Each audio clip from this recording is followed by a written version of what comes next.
Hey guys, my name is Steve Smotherman and I pastor in New Mexico. Someone once said this: a silent pastor in the face of evil has already resigned his calling. Charlie Kirk was asked many times, what do you want to be remembered for? And he said, I want to be remembered for courage, for my faith. Today, I want to talk about the spirit of hireling that's in the church. It's really could be also called the spirit of popularity because it's so evil. It's ruining the church. We found out through COVID that the church could not take a punch. That when COVID happened, we submitted to authorities. We submitted to this. People lied about the gospel, why we should submit. It was just all wrong. We should have never submitted to anybody telling us how to run a church, how to preach the gospel, how to stand for our faith. I can tell you here in New Mexico, I didn't do it.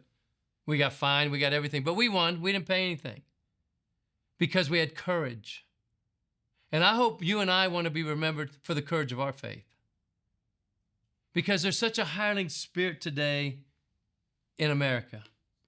The Bible talks about a hireling spirit. In John 10, verses 12 and 13, Jesus said, a hired hand will run when he sees a wolf coming. He will abandon the sheep because they don't belong to him, and he isn't their shepherd. The hired hand runs away because he's working only for the money. I could say only for the popularity, only for the followers, only for those things, the likes, and doesn't really care about the sheep. That's what we see today. Too many pastors have become hirelings. They care more about their positions, their paychecks, and their popularity than they do about God's people. When wolves come, when evil rises, they run. They stay silent. They protect themselves instead of protecting the flock. And the silent in the pulpit is deafening in America. Deafening. I remember when we stood up, other pastors were attacking us. You should submit to the governor. Our governor's wicked. I dubbed her the Wicked Witch of the North, publicly, constantly. Because who's a stinking governor to tell me how to run the church, how to pray for people? Want to turn people away from the church? That's a hireling spirit that does that. But I refuse to do that. I refused. And you should refuse also. But this is what we see today. We see this. But Jesus said, I'm the good shepherd. The good shepherd sacrifices his life for the sheep in John 10:11. A true shepherd doesn't run from danger. He faces it. He calls evil what it is and stands in the gap for his people. Ezekiel 33:6 warns us, but if the watchman sees the enemy coming and doesn't sound the alarm to warn the people, he is responsible for their captivity. They will die in their sins, but I will hold the watchman responsible for their deaths. How is God going to hold us responsible for people's spiritual death? That they don't make heaven. Because we haven't preached the gospel. We haven't stood fast. We haven't stood tall.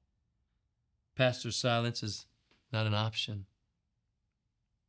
This isn't about being political. It's about being biblical. Isaiah 5:20 says, what sorrow for those who say that evil is good and good is evil. The dark is light and the light is dark. So here's the truth. If you won't stand and declare what's evil, you're a hireling, not a shepherd. And you are unfit to lead God's people. We need boldness in this hour. Charlie modeled that king, that kind of boldness and kind of courage, and it's time we do the same. We have to stand tall. I believe there's a spirit of popularity because really in our world today, we need to understand this. That Jesus never made himself popular. In fact, he was the opposite of that. We got so many guys out there saying, look at me, follow me, listen to me, I'm so popular. And they teach nothing. They teach nothing. And people listen to them just because they're popular. I've never done that, not once in my whole Christian life. And I've been Christian a long time. I got saved when I was a little over 19 years old. And I'm going to tell you something, I've never followed the crowd that way. And if you're in a church where the pastor's silent, doesn't call evil, and doesn't call good, and shows you the difference, then run. You're in the wrong place. He's not going to help you. He doesn't care about you. He just cares about how much money you bring or, that you're a number somewhere so he can tell people how many people he has, how many campuses he has. But the spirit of popularity is from the devil. It's demonic. Jesus said in Mark 1, verses 43 and 44, after healing a man of leprosy, and I'm just going to go to one point, he said, don't tell anyone about this. Don't tell anyone.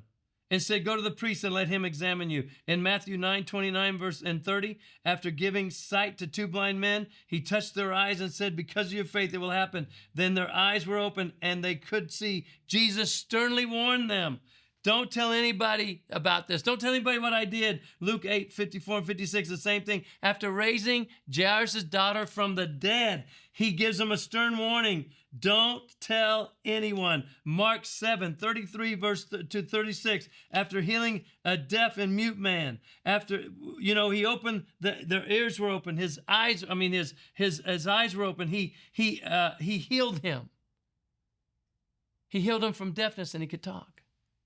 After he healed the blind, after he healed the deaf, the mute, he sternly warned them, don't tell anyone. Here's what we have today. We have hireling pastors that says, go tell everyone. Go tell everybody how great I am. It's not about how great you are. It's about how great God is. And I think it's demonic. It's ruining the church. There's so many of them out there. They're all over social media. They have so many likes and so many people following them, and they're just so happy about it. That's not why we pastor churches. Shepherds are the ones that get in the trenches and fight for their people and preach the gospel and the truth. If you're in a church that the pastor's not doing that, let's say this. If you're in a church where the pastor refuses to do an altar call, which is so popular today in America, because I've talked to someone, well, I don't have time. What do you mean you don't have time? How many of you would like to go to a doctor? Go to a doctor. And the doctor said, yep, you're sick. Have a good day. You'd be like, wait a minute. I know I was sick. I came here for some help. Give me some medicine. Give me something that helps me. This is what these pastors are doing. And so many are so uncomfortable doing an altar call. That means calling people to repentance, calling people to ask Jesus to be Lord of their life, causing people to be born again. They're so afraid, so fearful that they don't do anything. They let them go to hell. You're coming to church, you know there's something wrong, and they don't even tell you. They supposedly talk about the Bible, but they won't tell you, hey, here's the remedy. Make Jesus Lord of your life. Run. Run. I know people go to this church because it's popular. This church is popular. There's social clubs. If a pastor's silent, run, because they're hireling. They don't care about you. The true shepherds are the ones who smell like the sheep. They're the ones who get involved with them and know something about them. Maybe not everybody, but knows. Is around. It's not about being popular. Who cares? God saves, not man. Listen. Hold fast. Stand fast. Do what's right in God's sight. If you're not in that church, find a church. If you live in New Mexico, come to this church. We have them all over the state. But you'll know them by their fruit. If it's just there because they're popular, run because they're hirelings, most of them, not all of them. Listen, we need to stand, and I hope you will be remembered for your courage of faith too.